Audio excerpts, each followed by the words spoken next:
Hello, and welcome to the Art of Presence podcast. I'm your host, Christine Pollard. Today, I'm joined by Ginette, and I'm so excited to be with her as she shares an aha moment about something that finally clicked for her that she's been learning about, that she's been trying to understand. You find us after we have just finished a meditation in order to bring us into the present moment. And during this episode, you hear the name Rebecca, and that is in reference to our mutual mentor, Rebecca Thompson-Hitt, at the Consciously Parenting Project. And we talk about her brain stoplight, which is green being the thinking brain, yellow being the emotional brain, and red being the survival brain. Just to give you a little context for this episode, I invite you to notice what comes up for you as you listen, and please feel welcome to share with us. I hope you enjoy this episode. And now I ask you, what's present for you right now? Well, first of all, thanks for the meditation. It was really good. Well, Thank you. I've just not too long ago finished a healing story circle. It was awesome. And I have a hard time with the yellow, red, yellow, green. Like, I have a hard time identifying yellow and what to do with yellow. Like, green is easy, red, even red, like I've been practicing and training what to do when I'm in red. But even yellow, it's even difficult for me to identify it. And today we had one of the mothers bring a situation with her young daughter. Like, the mother has had it. So then Rebecca explained, like, it was so clear that the mother is in her green, her thinking brain, while her little girl is in the emotional brain. So whatever the mother says, the little girl won't get it. Like, that was so clear for me. I'm so happy for that share, Mm-hmm. The mother, when she was little, she'd go to school and ask for her big brother. So the teachers would send her big brother, and he would put his arm around her and he would console her. So Rebecca's, she said, well, that's something you can do. You don't have to try and fix it, because sometimes it's unfixable, So that's why the mother, she was there trying to find solutions, and no solution worked, So that's so clear, That was so... Yeah.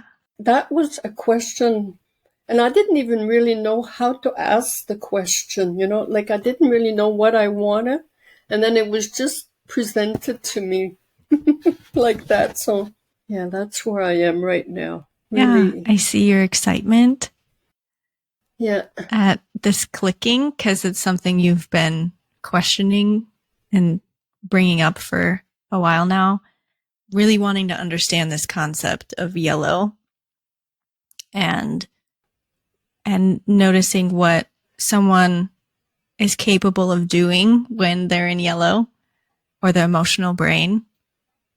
We're referencing Rebecca's brain stoplight, and yellow being the emotional brain. And it sounds like this story helps you connect that even if the mother is in green and accessing her problem solving, the child was not. The child was in yellow, and the child needed to be met in yellow, right? Not with solutions.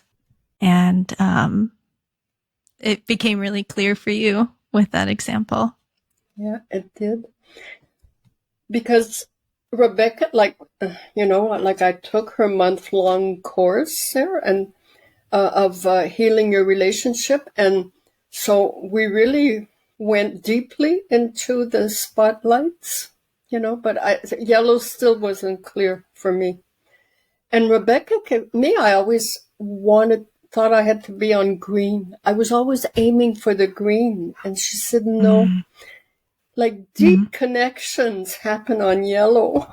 I couldn't understand it, but now I understand.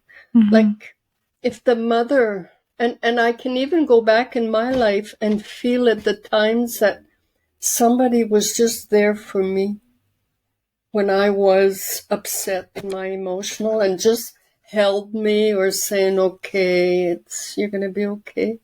Like now I get the real connections, I get the connection. It's far deeper than being on green. I understand it now. I'm going to have to write it and put it on it. For me, it's a big aha moment. Like, yeah. So it sounds like green was kind of this ideal place that's like, I should always be on green. And which just means constantly regulated. But the reality is that we experience so many different states of being at any given time. And it's information, right? The stoplight helps us to gauge where we are and what we might be needing, whether we're in survival and red and, totally not even access to thinking at all, just reactions, right? And needing safety.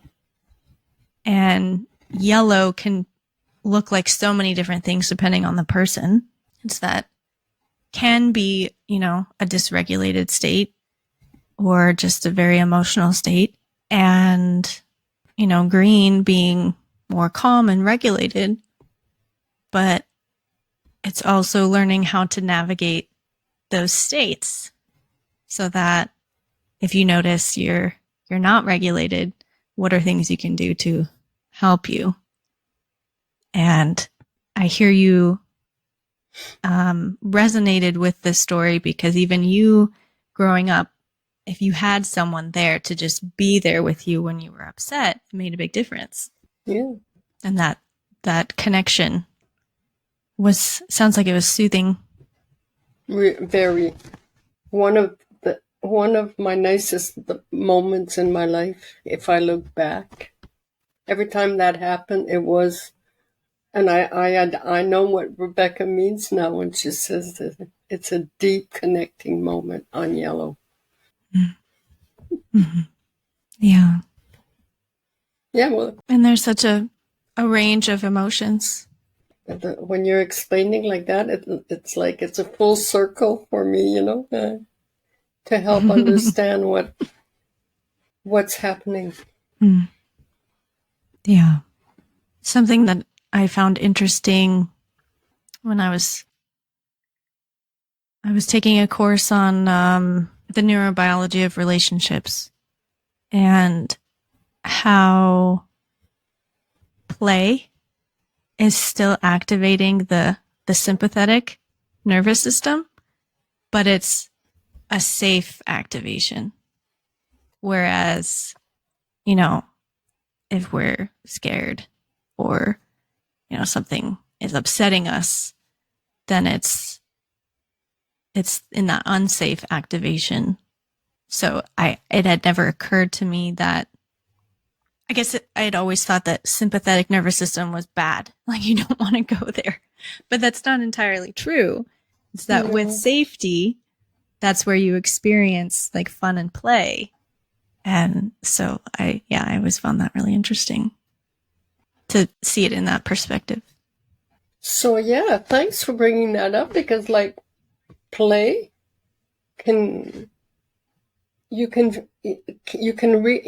that's what you mean, eh? Somebody can reach you through play when you're in yellow, when you're upset. Yeah, and I think it helps to meet the person in their state. So if someone's in survival, right, you can't talk to them. They're not going to hear you. Same if someone's really emotional. They want to be met where they are. So if it's survival, bringing in safety or just talking in really short and like directive sentences, because there's no brain processing power happening, right? Right. So when we're in our green, thinking brain, trying to reason with someone that's on red, we're not meeting them. Oh, no. Same with when someone's emotional and they just want to connect or trying to solve their problems, we're still not meeting them. Mm. But when we're regulated together and meet each other there, then we can work together and cooperate and problem solve together. Yeah. But it's not always easy to do it, right? No. No, as with all things, I think it takes a lot of practice. To be able to identify, say, oh, right now, I cannot regulate and I cannot be there in the way you need me, or, to mention that. That's a different step than saying, oh, you're such a crybaby, or whatever. Like my dad, sometimes he'd lose patience and he says, do you want me to give you something to cry about? Like, what Right. For him, like, stop whining, Yeah. Yeah. Joining you in instead of, a supportive place, getting sucked into the dysregulation instead of being a co-regulator. Yeah, but it's information. And when you talked about the little girl, Rebecca's first principle of all behaviors, communication, clearly there's something happening for her. And I think it's hard as a parent to see your child upset and feeling powerless to do anything about it and to just want it to go away. Like, because it can be draining, supporting feelings. Absolutely. Oh, definitely. And, boundaries and self-care for, ourselves so that we can provide that support. Sometimes we don't have it. Right. We certainly weren't. That information wasn't there when we were growing up, and much less my parents, and Mm-hmm. And it just seems like we're so used to, as a society, judging behavior that we don't take the time to understand the needs underneath, why it's even happening. Or we might have our own story about why it's happening or judgment about why it's happening. And when we can step back and, again, meet the other person, see from their perspective what's going on. And, sure, our own feelings might come up. We might be frustrated that our kid has this perfectionistic outlook. Maybe we feel responsible for that, or like, oh no, I'm not giving my kid what they need, or whatever it is, then our own stuff can get activated. And then it's not even about the child, right? It's our own stuff taking over. Yeah, that's so true. Wow. And so few people are doing it. It's not out there in the public. And I was working with nurses and doctors, like professional people, and they don't have it more. Mm-hmm. I remember once a doctor, like, she used to eat with us, and she went downtown at the store, and a little boy was having a tantrum on the floor. She was so angry. She says, I just felt like taking him and giving him a spanking. Like, I understood her, but like I knew, I realized I knew more than what she did, you know? So even if you are a doctor, you don't know everything.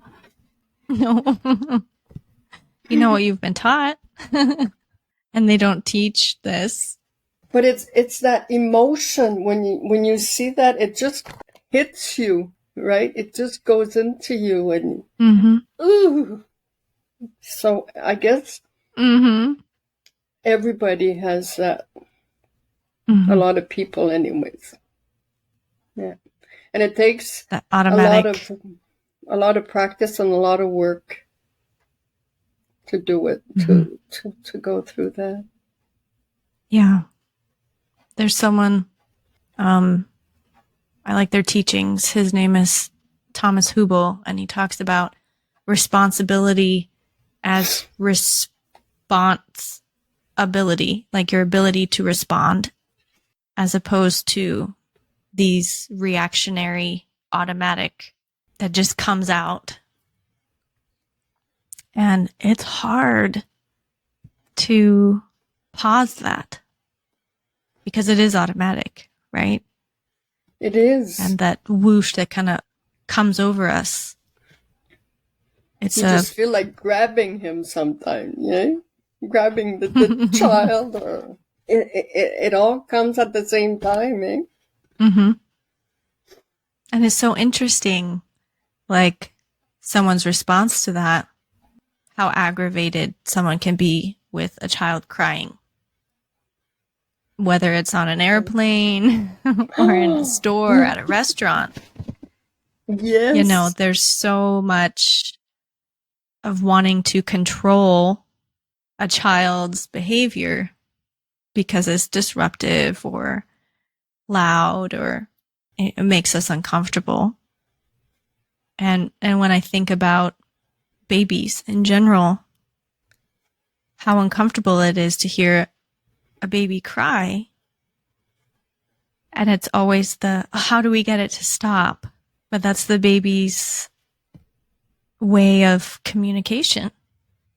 Because I didn't know this when I had my first, that babies even had needs other than, food and sleep and diaper changes from getting a bath. It was like, okay, that's all they need. No, they have whole emotional lives and I didn't even know it, Yeah. They have feelings. Stuff's hard for them. And their only way to communicate it is through crying. And just like when we have a hard time and we want to be heard, we want someone to listen, be there with us. So does a baby. And it takes them a while sometimes. It's not instant. It's like, oh, I'm here. I've given you what you need. You should be fine. And it's this expectation that we're putting on a baby, that we have higher expectations for babies dealing with their feelings than we have for ourselves. When you see people that get so aggravated with a baby crying and then they start having a tantrum, right? Yeah. Essentially. Yeah. And just imagine, like, the minute they're born. Like, when my kids were born, I was thinking about me, what I went through and the pain. And I never thought about the baby. Honestly, I'm like ashamed to say it, but I didn't think of what the baby had went through. It wasn't even out there. Wow. Yeah. Well, I mean, society in general, right? We don't really consider a baby's experience. It's just what it is. Yeah. That we assume that if we even go to a baby having its own experience, we assume it to be our own experience, right? Not that it had its own completely different experience of the same event. Yeah. And that was mind-blowing for me when I learned that. But it makes sense. I'm like, of course a baby has its own experience. Like, why wouldn't it? It's a full human at birth, you know? And then you start thinking, I'm going to go through a little hole like that. And what he ate, it's true. Yeah. And just how different, bright lights and loud sounds and smells and all this weird, it's completely alien. And then we expect them to not have feelings about it. Like, oh, I was all comfy and fed and warm and now I have none of those things constantly. And now I have to communicate. Yeah, like I'm washed, I'm fed, I'm warm, but now I want to tell you what I lived. I want to talk. Mm-hmm. We're like that too, eh? Mm-hmm. Like we want to talk about our big experiences, right? And it sure exactly took a long time for the world to wake up somehow. I feel like maybe more indigenous cultures have had more of an understanding of this. Perhaps. You think so? Yeah, at least some of them, just from a little bit that I've learned, even just parenting styles and when you're part of a tribe, you're all considering each other. And I forget which nationality it was, but there was one where I think Gabor Mate talks about this. If someone in the village or the tribe became ill, they would all apologize and recognize that something is off in the village and that it's showing the symptoms through that person and that they all need to regulate, become aware and acknowledge what it is and come together. Wow. That's big. Wow. Yeah. So I feel like there's just a different understanding of life that maybe colonialism or patriarchy, or I don't know what it is, has kind of powered over, because we don't have, in general, that sense of community and looking out for or understanding one another's experience. But in healing story circles, that's why we come. We have felt that missing in our lives. And now we come together to witness each other, to hear each other, to co-regulate, to heal. Mm-hmm. I want to go live with a tribe. No, I'm kidding. What I think I hear you saying is you would like a more connected, aware community around you. Yes. Yeah, I would. Yeah. So I guess I'll have to start creating it. Mm-hmm. Yeah. I think you already are. But like not at home, Mm-hmm. Not so much at home, like with my neighbors. I'm thinking about it, like ways. Yeah. Can I tell you? Yeah, go ahead. Yeah, can I tell you about a project I've been thinking of? Would that be okay? It's cold here, in Quebec. And lately, there was a big storm, an ice storm,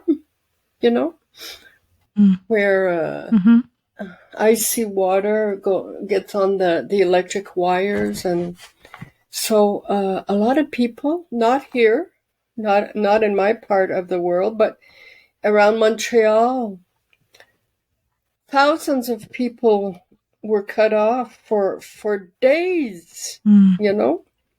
Ooh. So, geez, I started, and I got some feedback about it. And so I started to think, what would I do, you know? What would I do if we had no power? So I'm starting a project where I'm going to find out, you know, what to do and help myself, and then start talking with my neighbors about it, and a lot of people, like, find out what's easy.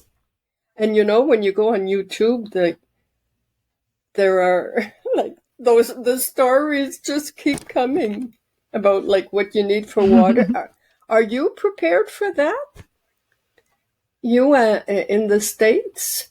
Because I know a lot of people are prepared for hurricanes, or that we don't Depending have on which part of the U.S. Okay. Yeah, we get ice storms here in the winter. Yeah, we can get ice storms here in the winter, hurricanes in the summer. So we personally at my house have like an emergency food Cabinet? stash.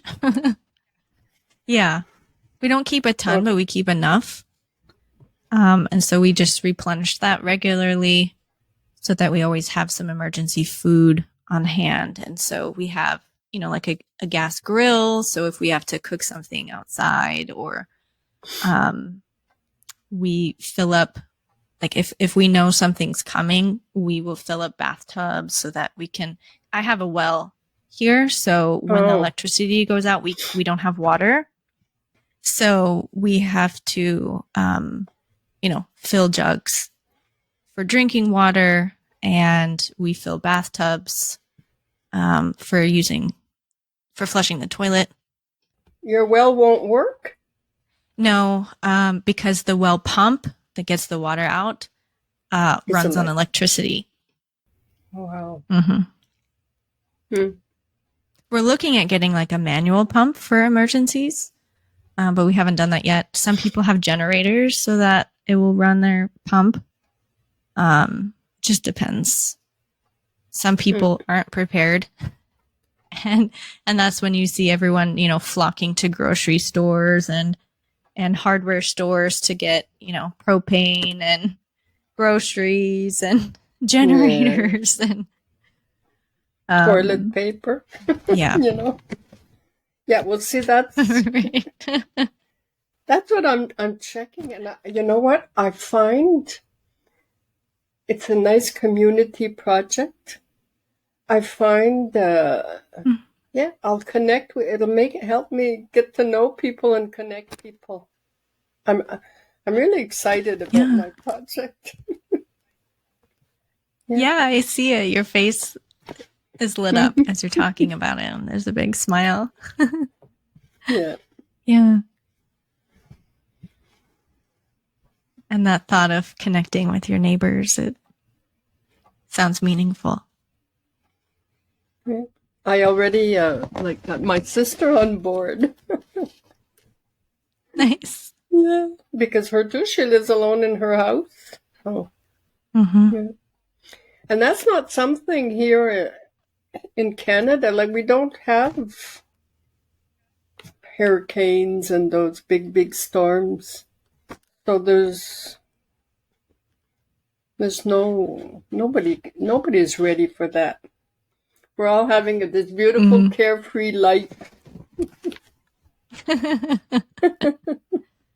Yeah. Well, I love your idea because instead of A, not knowing what to do if something happened, B, not having to figure it out yourself and deal with it by yourself. That if you educate yourself on what you can do and get your neighbors on board and know that you can rely on each other instead of just feeling stuck alone, not knowing what to do. That sounds very empowering.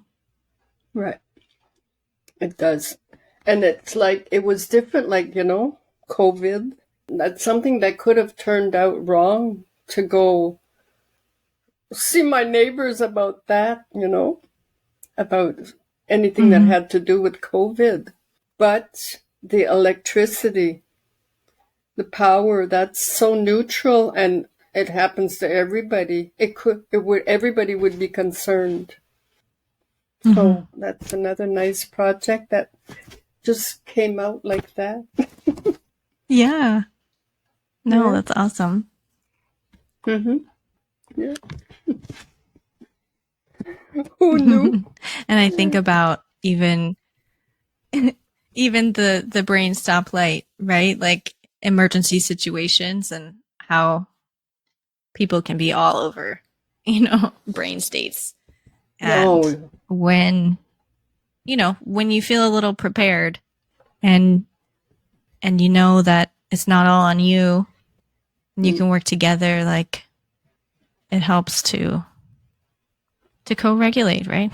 right. Because it's really stressful to feel like you're all on your own and you have to figure it out by yourself. Right. And or end up in a school with a whole bunch of people. If ever it happens, that's Like a not. shelter. Yeah, that's not something I look forward to. I would like to and I had never thought about it. Just since that last big storm we had in April, imagine. Oh, really?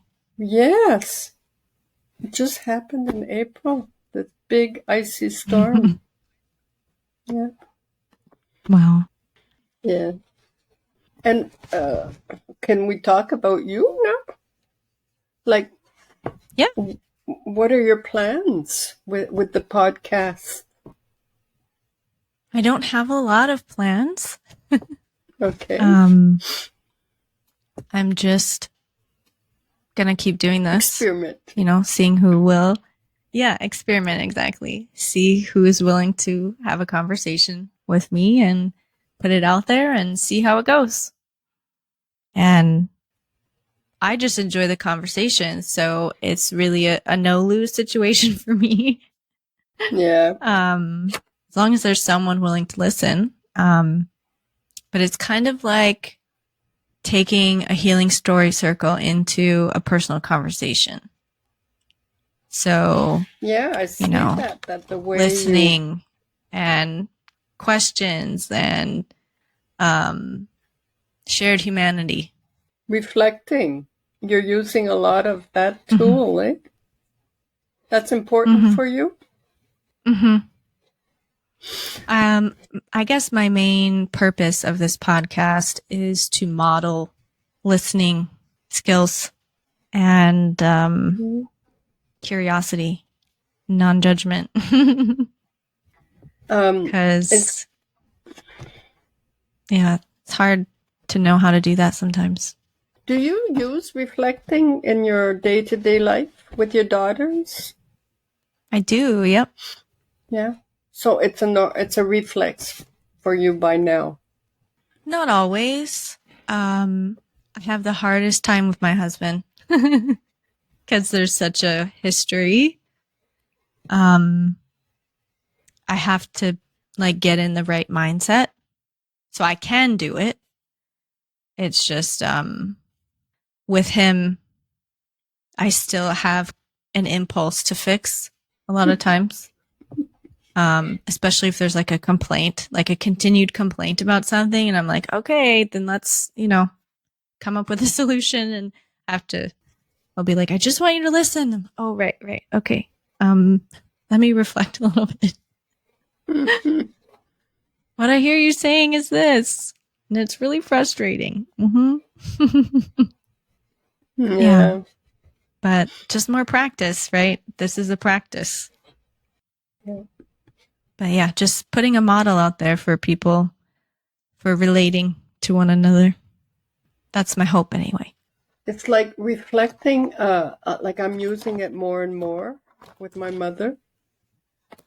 And I really find, it brings out humanity, eh?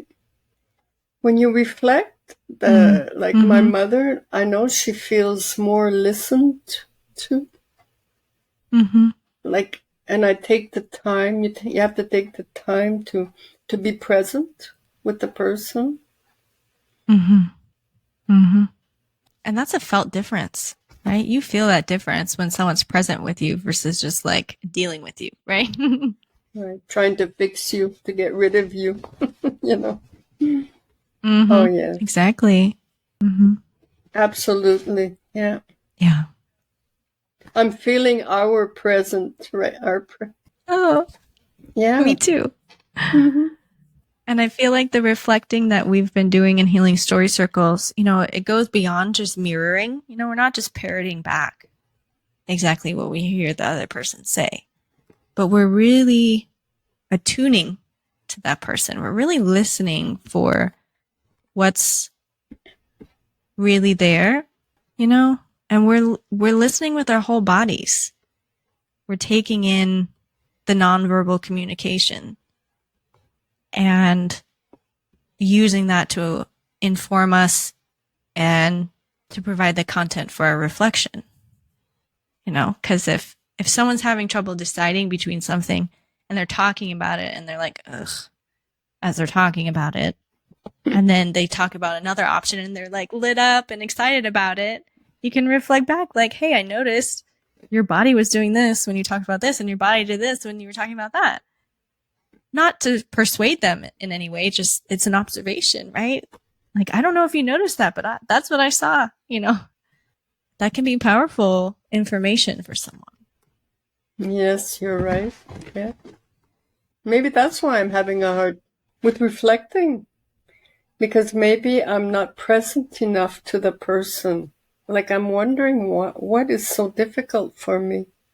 I I really want to reflect, and I'm starting to realize things are starting to come that you just have to be present with the person. So maybe I wasn't present enough. I was more in my brain, in my head, saying, what am I going to say? What am I going to say? And I was not breathing and taking the time to feel what was going on. I think. Do you put pressure on yourself to like reflect a certain way, or? Of course, I do. And like at school, in English conversation, English composition and everything, I was so good at it. I was really good. And now, and it's been like 6 years, 6 years since what? Well, since I'm with Rebecca, doing healing story circles. What I love about healing story circles is getting so many reflections from different people, because there isn't the pressure to have the right reflection or a good reflection, because whatever your reflection is enough. And with multiple reflections, it's like synergistic. It's not adding, but it has this synergistic effect of I don't know, it's just really powerful, I think. Oh yeah, definitely. And for me, it relieves the pressure of like, I have to reflect something specific, or it has to sound a certain way, or I'm always surprised at what someone else picks up on that I don't pick up on. And part of me will be like, wow, what's wrong with me that I didn't pick that up? But at the same time, I'm like, well, that's why we have multiple people, because we're all going to pick up something different. And when we each reflect something back, like how full, that is for that person, how rich an experience to have so many different kinds of reflection. But what do you think? Why do you think you can reflect so easily? Like, I remember when you were just a member, I was amazed by you. Hey, and I told you, like, Mm. I couldn't get over it. Yeah, it just comes out. It just comes out. I You don't have know. no. I don't even remember back then. No, I don't remember. I mean, I feel like I just started with what I heard, right? I just started there. What I heard you say was, and reflect those things back. I don't remember if it was more involved than that at that point. But since then, I've been working on, like Rebecca has been teaching us, reflecting from the heart, reflecting from the gut, reflecting, what you see, someone's body language, tone of voice, what you feel like, what's coming up for you, how did it make you feel, and, connecting with that. Today, her 3 reflections were awesome. You know, I was saying, geez, I'd love to do that. I wish I was like that. It was awesome. Mm. No more, no less.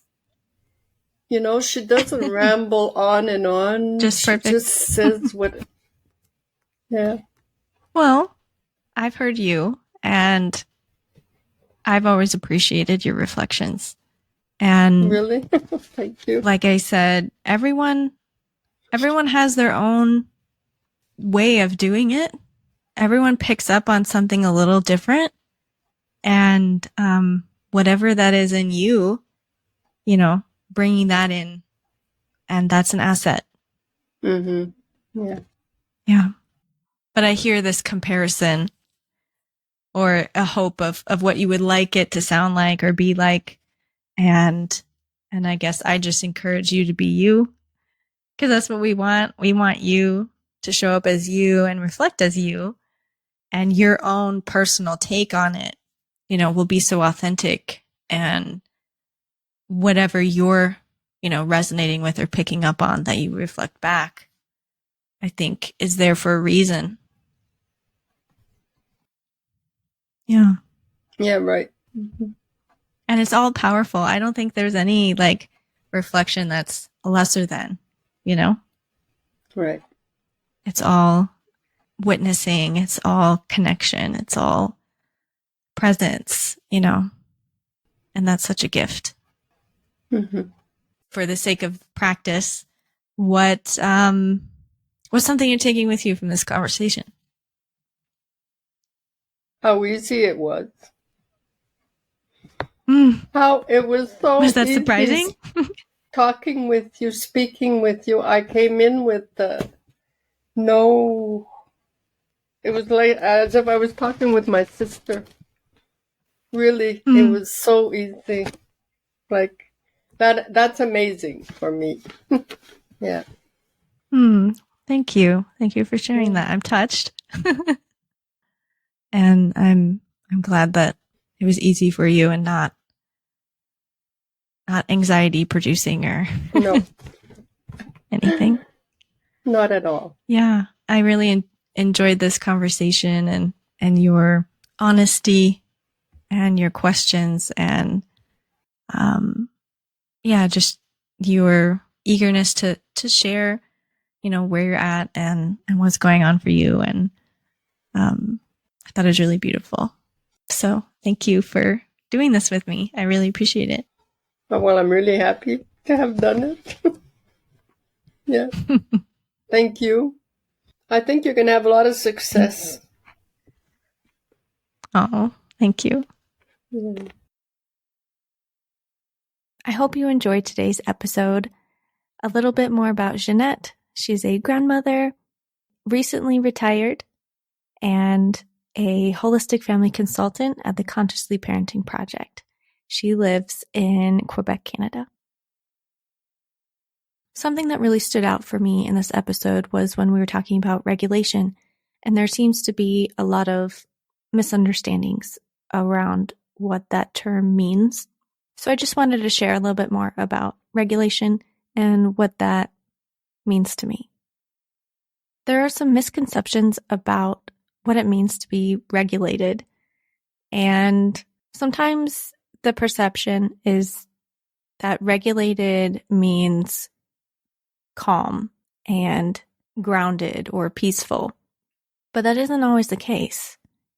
To really be regulated is to notice what's going on for you and to meet that. So if you are sad, it's being with the sadness. If you're excited, it's being with the excitement. And it's your body's capacity to feel your feelings and sensations. So in parenting or in life, with more nervous system education, there seems to be this idea about constantly needing to be regulated, meaning that calm state. And that's just not true. When you are upset or feeling intense feelings, the answer isn't always to just make the feelings go away or to calm yourself down and not feel those things. But instead, it's to go with the feeling, to ride the wave of the feeling all the way through. I hope you found that helpful, and I hope you enjoyed this episode. Thank you for being here. I would love to hear what came up for you as you spent time with Ginette and I hope you'll join us for the next episode.